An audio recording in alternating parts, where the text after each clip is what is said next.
હર શિયાળે હજુ લગભગ ચોમાસું જેવો માહોલ સર્જવાની શક્યતા હજુ તારીખ 30મી ઓક્ટોબર સુધી તો રહેવાની શક્યતા છે.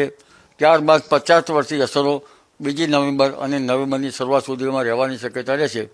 હમણાં જે લો પ્રેશર અરબી સમુદ્રના લો પ્રેશર અને બંગાળ ઉપસાગરની બંને સિસ્ટમોના લીધે અને દેશના ઉત્તરીય પર્વતીય પ્રદેશોમાં આવેલા વેસ્ટર્ન ડિસ્ટર્બન્સના લીધે હમણાં પણ ભર શિયાળે ચોમાસા જેવો માહોલ રહેવાની હજુ શક્યતા છે.